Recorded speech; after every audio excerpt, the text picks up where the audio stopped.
You guys are auctioning off stuff from the Alamo in New Hampshire?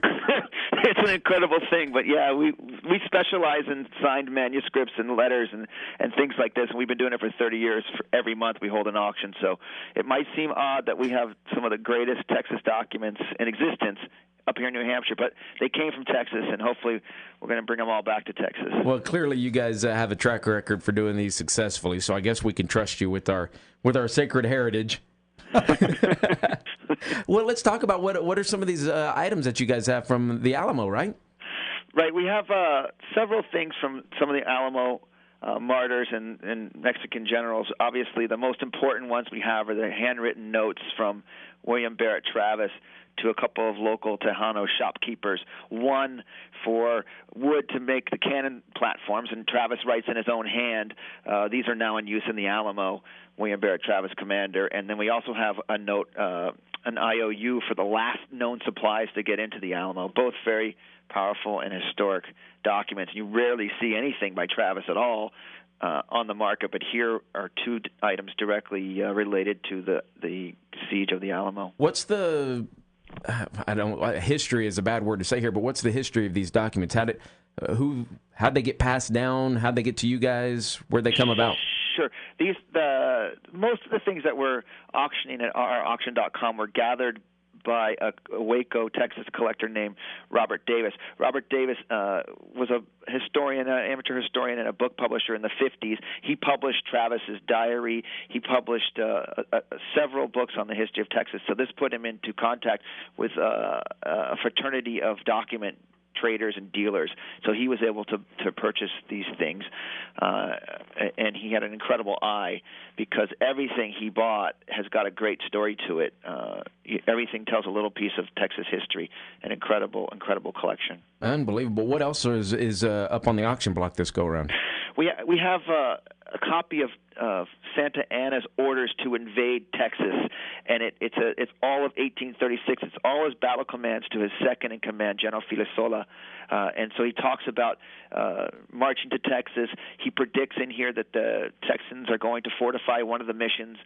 He talks about getting to San Antonio de Bejar, and he talks about the scoundrel rebels firing a cannon at him when he got there, which is, of course, his perspective of Travis's famous reply to Santa Anna's request for surrender of the Alamo. So he says surrender, and we fire a cannon at him. That's right. So it's great to hear Santa Anna's perspective. So wow, and you have that in writing? Yeah. Oh, yeah. It's not from Santa Anna's hand, but it's his secretary who has written down his words. So it's a remarkable and historic document, and it's the whole Texas invasion. Just incredible stuff. Okay, so now you look at this kind of stuff all the time from maybe even all over the world for all I know. So these could be purchased by a guy and then put in a filing cabinet in some dude's house, and we don't ever see them again until he dies, and then somebody else sells them. That's part of our. That's kind of weird to me. What we do, so these things probably do belong in institutions or museums. It's just they've been in private hands, and hopefully someone with some money will buy them and donate them to a museum. If not, they become part of private collections. There are incredible privately held collections, with historic items and what they choose to do with them. Yeah, that's up to them. That's what I was going to ask you next. This is pretty cool here. What's some other things that are out there that are in private collections that the world didn't even know exist practically? Well, there's as far as being related to Texas, most of the things are not in private hands. Like the victory or death letters, all the ones that are known that Travis wrote are all in institutions. Some of the things that I know about that are out there that are related to history, or you can get Einstein writing about E equals MC squared, or you find letters from George Washington writing from Valley Forge. These things are in private hands, just incredible. And the great thing about reading letters from our heroes and our mythic icons is it really brings them to life. You can really learn the little nuance of history by collecting rare correspondence from famous figures. Bobby Livingston, he's the VP of Sales and Marketing with RR Auction. That's a website is rrauction.com, right? That's right. Now, yep. Oh, go ahead. Well, I just wanted to let you know there's about 250, a little less than 250 Texas items on our website right now, and it's free to go there. And it's a little history lesson, and you can learn a lot about Texas history just by glancing at our things. It's all free. It's free to register if you want to participate in the auction. It's all free. So when is the auction? It begins November 10th, but the entire thing's up online now. So the whole auction is going to be done online then? That's right. It's an eBay-style auction. Okay.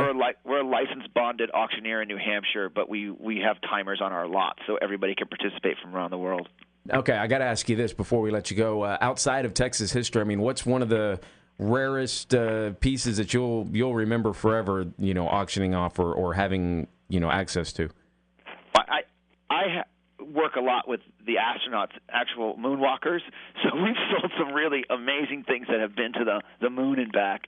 One of the things that we had recently, which was mind-blowing, was Apollo 15 Commander Dave Scott's personal stopwatch, where he did a very dangerous maneuver where they dropped the lunar lander from the command module, and they dropped them onto the surface. They go for 23.4 seconds before they hit an engine to stop the descent. So we had his watch for that. I'll always remember that, and him telling me the story of how they used it. It's mind-blowing. Wow, that is incredible. How'd you come across, I mean, I don't know, if you love history and love those old artifacts, this is kind of a dream job for you, isn't it? It is a dream. It is a dream job. Every day I have to learn something new, and I love learning something new every day because we'll get things from figures like Bob Dylan or Marilyn Monroe or Neil Armstrong. It's an incredible job, and our website changes every month with really cool things. Wow. Bobby Livingston with rrauction.com. Man, I'm going to have to check the website out and see some of this stuff. Some great Texas history up for auction. That auction, again, starts November 10th, did you say? That's right, November 10th and ends on the 17th. All right. Well, listen, I'm going to scrape all my pennies together, see what I can come up with. All right, Brian, JR, thanks for having me, man. Hey, appreciate it. Thank you. Bye. Bye. Man, what a cool gig. That would be what a neat job. You sit around and learn all the history and get to see some of those artifacts and stuff. That's amazing. We'll check out that website, rrauction.com.